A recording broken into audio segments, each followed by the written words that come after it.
नमस्कार, top 10 news में आपका स्वागत है। मैं हूं राम सकल यादव। आइए दिखाते हैं आपको आज की छोटी बड़ी खबरें।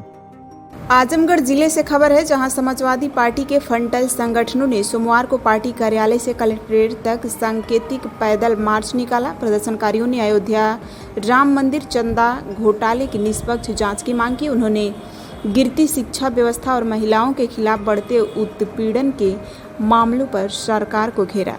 यह पैदल मार्च शहर के मुख्य मार्गों से होते हुए कलेक्ट्रेट परिसर पहुंचा, जहां सपा के चारों फ्रंटल संगठनों के पदाधिकारियों और सैकड़ों कार्यकर्ताओं ने भाग लिया। कार्यकर्ताओं ने हाथ में तख्तियां और बैनर लेकर सरकार के खिलाफ नारेबाजी की। प्रदर्शनकारियों ने आरोप लगाया कि प्रदेश में कानून व्यवस्था लगातार कमजोर हो रही है। उन्होंने शिक्षा व्यवस्था को बदहाल बताया और महिलाओं के साथ अपराध की घटनाओं में वृद्धि का जिक्र किया। नेताओं ने अयोध्या राम मंदिर चंदा मामले की निष्पक्ष जांच और दोषियों पर कठोर कार्रवाई की मांग की। उन्होंने महिलाओं के उत्पीड़न की घटनाओं पर प्रभावी रोक लगाने की भी मांग उठाई। शिक्षा व्यवस्था को मजबूत करने की आवश्यकता पर जोर दिया गया।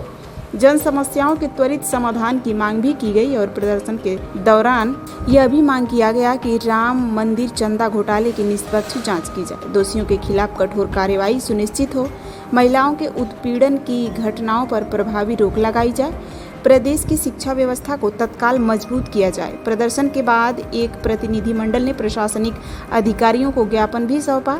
यह ज्ञापन राज्यपाल को संबोधित था और इसमें शीघ्र कार्रवाई की मांग की गई।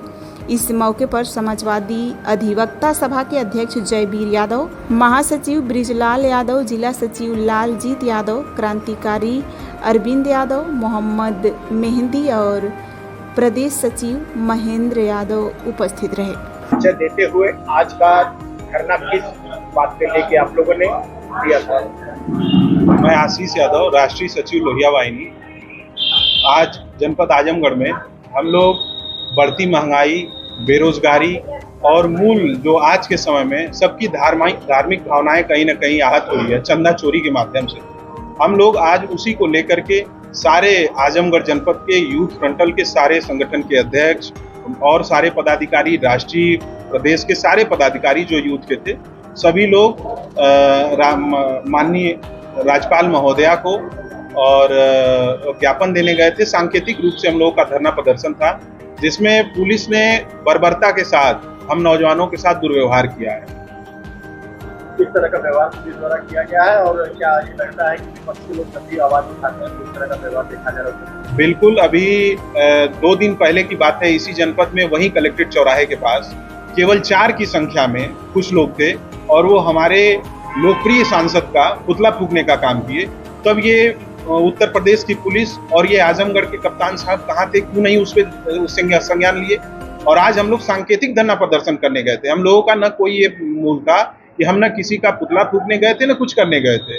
हम लोगों का ये था कि समाज को जताया जाए, सरकार को अपने धरना प्रदर्शन के माध्यम से चेताया जाए कि किस तरीके से ये चंदा चोरी हुई है और जो इसमें असली लोग हैं, ये जो छोटे लोगों की गिरफ्तारी हुई, हम लोगों की मांग है जो असली लोग हैं, जब उनकी गिरफ्तारी होगी, जो बड़े लोग हैं उसमें, तब ये पता चलेगा। हम तो कह रहे हैं आपके माध्यम से, ये उससे ऊपर ये चंदा जाता है। ये चंदा केवल उनके पास जो गोपाल राय और जो मिश्रा जी हैं, इन लोगों तक ही नहीं है। ये बहुत बड़ा इन लोगों का सिंडिकेट है।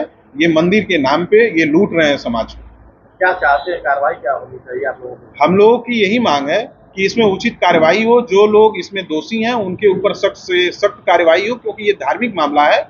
हम सब समाजवादी लोग कभी धर्म के नाम पे वोट नहीं लिए हैं। समाजवादी लोग सदैव, सब लोग जो जिस धर्म बिरादरी का है वो उसको मानता है, लेकिन हम लोगों ने आस्था को राजनीति का विषय नहीं बनाया। विपक्ष द्वारा ये भी प्रश्न उठाया जा रहा है कि जब मंदिर का निर्माण किया गया था तो उस समय ये लोग कहाँ थे और इस वक्त बार-बार चंदा चोरी की बात उठा रहे हैं, उसको लेकर क्या कहते हैं? नहीं, बिल्कुल निर्माण हुआ तो उस निर्माण में अब देखिए, दान की चीजों को कोई बताता नहीं है और जो प्रदर्शित करता है वो निश्चित रूप से उस पर राजनीति करता है। आपको कैसे हम बता दें कि समाजवादी पार्टी के कितने लोगों ने दिया होगा जो समाजवादी पार्टी के विचारधारा से जुड़े होंगे? उन लोगों ने भी भगवान राम के मंदिर बनने पे अपने तरफ से चंदा दिया। तो ये कोई विषय नहीं है।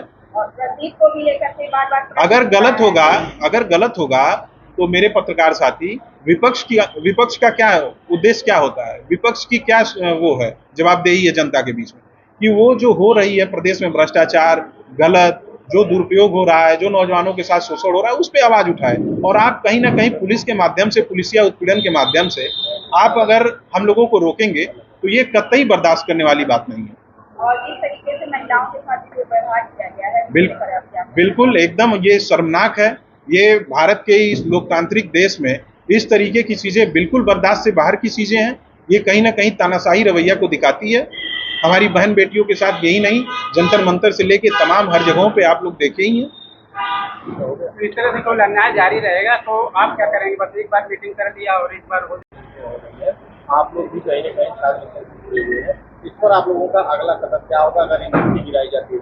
अभी तो फिलहाल हम लोग धन्यवाद देंगे माननीय न्यायालय का कि उन्होंने रोक लगा दी, लेकिन ये मुद्दों से भटकाने का, देखिए भारतीय जनता पार्टी केवल मुद्दों से भटकाने का राजनीति करती है। जब यहाँ चंदा चोरी का मामला चलने लगा उत्तर प्रदेश में और लोगों की भावनाएं आहत होने लगी, और एक तो ये भारतीय जनता पार्टी का एक, मैं आपको बता दूं कि भावना आहत गैंग है। उनको केवल भावनाएं तभी आहत होती हैं कि जब उनका मन करता है। कोई सत्य पे, किसी भी चीजों पे उनकी भावनाएं नहीं आहत होती हैं। बात रही जौहर यूनिवर्सिटी की, तो जौहर यूनिवर्सिटी को आजम खान साहब ने बनाया था तो अपने परिवार के बच्चों को पढ़ाने के लिए नहीं बनाया था।